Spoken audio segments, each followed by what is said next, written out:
Okay, so we have mastered solving for x, hopefully at this point, solving equations.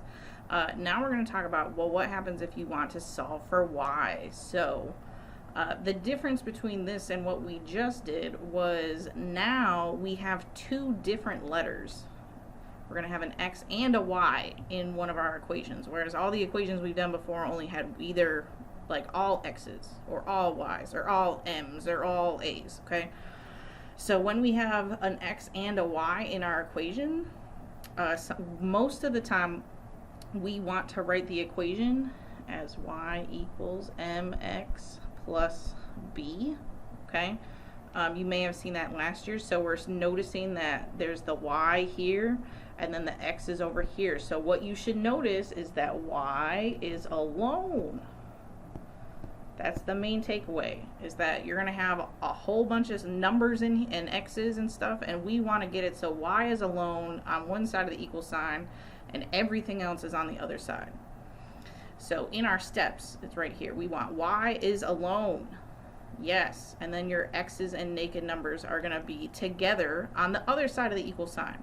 And we still follow our equations rules. That means if we move something from one side of the equal sign to the other side, you have to do the opposite operation. So like if it says, oh, plus 2, then if I want to move that 2, I'm going to have to subtract.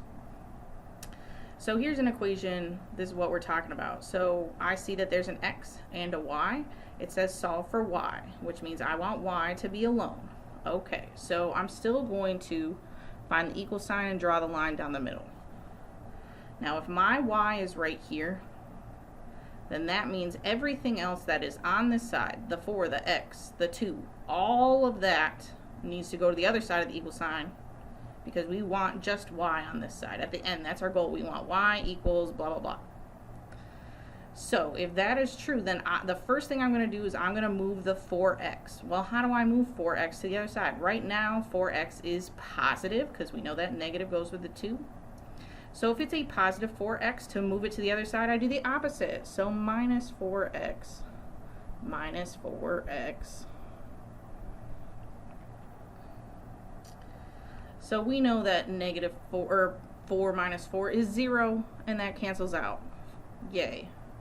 This drops down. Don't forget that negative sign is with the 2, so that's negative 2y left on that side. On this side, the 14 and the 4x, we can't put those together. We know letters go with letters, and 14 does not have a letter, 4 does. So I'm not going to do 14 minus 4 and get 10. I'm going to write them both over here. Now we like if we look at what our end goal is we want the x part written first. So if I want the x part written first, then I'm going to write whatever the x part was. So negative 4x. And then the 14 after it. We know we have to have a sign in the middle. It's got to be a plus or a minus. I can't just put negative 4x 14.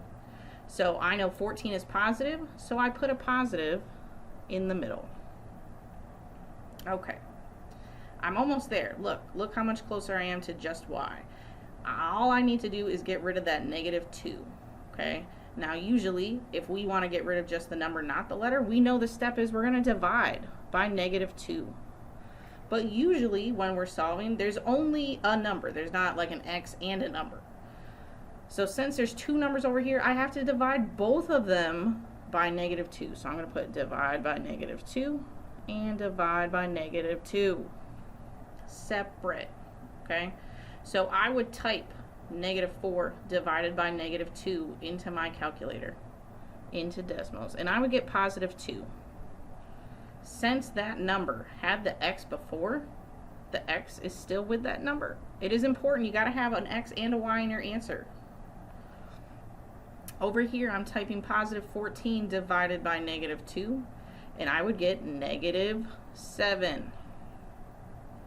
And my y is alone. Like negative 2 divided by negative 2 was 1. So that left me with 1y. So this is what my final answer looks like. I want it to look like y equals something x and then some naked number. Okay? Let's look at some more examples. All right, so number one, we are supposed to be solving these for y. I draw the line down the equal sign. I'm finding in my equation, where is the y right now? Well, I can see there's only one y, it's right there.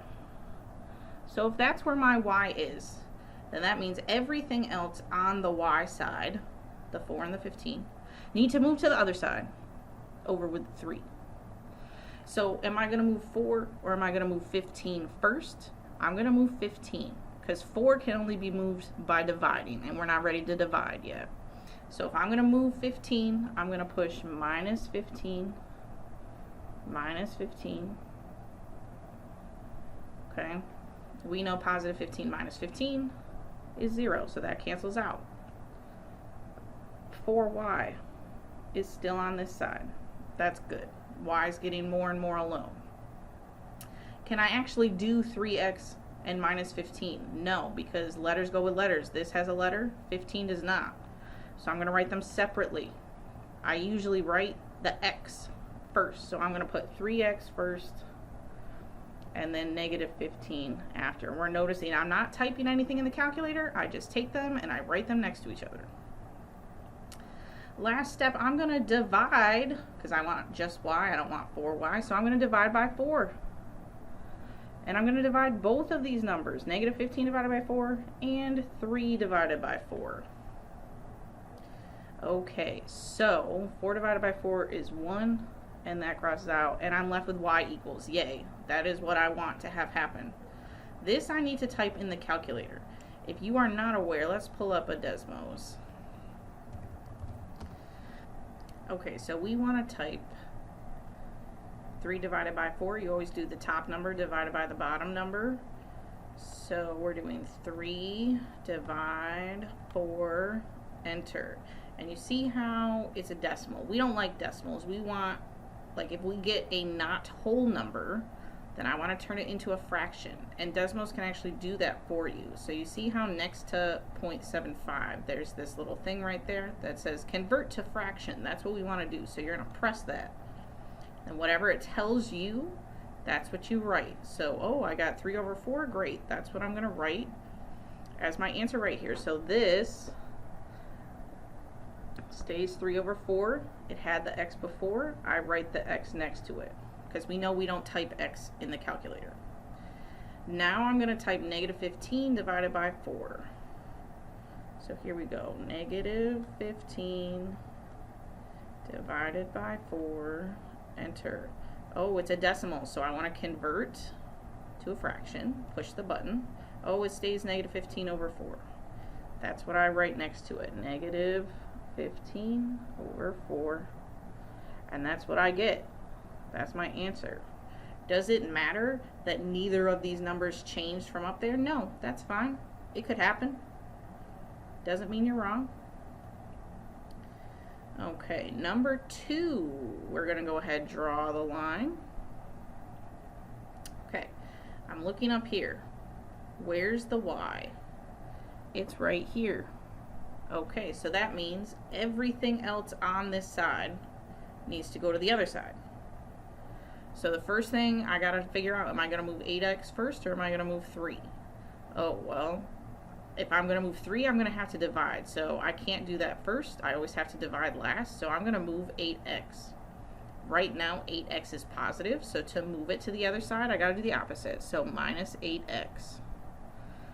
If I look over here, there's already an x and there's a naked number. What do I write minus 8x underneath over here? Well, if this has an x, then I'm going to write it underneath the thing that has an x, because we know that those are the numbers we're actually going to subtract. So 8x minus 8x is 0. 3y, hello, is still there. And it's a positive 3y, so I don't need to put the plus sign in the front. 2 minus 8, I'm going to type in Desmos, and you get negative 6. It had the x before, so it still has the x. And negative 13 just comes down. It's not part of, like, I'm not going to do negative 13 minus 8 because this does not have a letter. This does. Okay. And then I need to get rid of 3. How do I move 3 to the other side? I'm just dividing. Divide by 3. And then, oh, I divide each of these numbers by 3. Divide by 3. So I'm going to type it in. Negative 6 divided by 3. Sure, let's type that in. Negative 6 divided by 3. Enter. It's a whole number, so I don't need to convert to a fraction. I'm just going to write negative 2. And it had the x before, so don't lose that x. And then I'm going to type negative 13 divided by 3. Negative 13 divided by 3. Enter. Oh my gosh, I got that ugly decimal. So what do? I need to convert to fraction. So I push the button, and it says it stays negative 13 over 3. So I put minus 13 over 3. On this side right here, 3 divided by 3 is just 1, so I'm left with y equals, and that is my answer. Okay, we're going to do one more example. Number 3, here we go. I find my equal sign, I draw the line. Okay, this one has parentheses, so instead of just saying, oh, where's the y, I'm going to get rid of those parentheses. How do I get rid of parentheses? Well, I know parentheses means I'm going to be multiplying. What do I multiply into the parentheses? Is this positive 2 right there. So I see I have an x and a plus 2y, so I draw the line right there. We know the plus sign goes with the 2y. And I'm doing, this is times 2 and this is times 2. So I'm doing 2 times, we know that's an invisible 1 right there. So 2 times 1 and 2 times 2. So I have 2 times 1 is 2. It had the x before, so it still has the x. And then 2 times 2 is 4. It had the y, so I put the y. It is important you do not get these letters mixed up, or else you're going to solve for the wrong letter. And I know I have to have a plus or minus sign in the middle. Well, 4 is positive, so I'm going to put a plus. Okay, this is a good little review of distributing. And 24 is still over there. Now I'm going to say, okay, where's my y? I see my y is right here, so that means move everything else from this left side over to the right, because the y is on the left already. So am I going to move 2x first, or am I going to move 4? I'm going to move 2. How am I going to move 2? I got to do the opposite. So minus 2x. Minus 2x. 2x minus 2x is 0. That goes away. I'm left with positive 4y right here. So I put 4y. I don't need to put the plus sign because it's positive, so I don't need to put a plus sign in the front. Do I do 24 minus 2 and get 22? No, this has an x, this does not. So I just write them next to each other. I don't actually combine them together. And we like to put the x first. So negative 2x and then 24.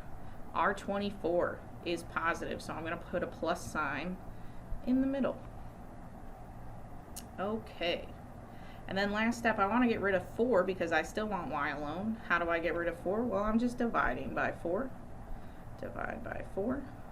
Divide all the numbers by 4. 4 divided by 4 is 1. Left with y equals. That's the goal. I'm typing negative 2 divided by 4 into decimals. So negative 2 divided by 4. Enter. Oh, it's a decimal. So I need to convert to fraction. Push the button. And I get negative 1 over 2. That's good. And it had the x, bring the x down. Don't forget, got to have a y and an x in our answer. And then I'm doing 24 divided by 4. And I get 6.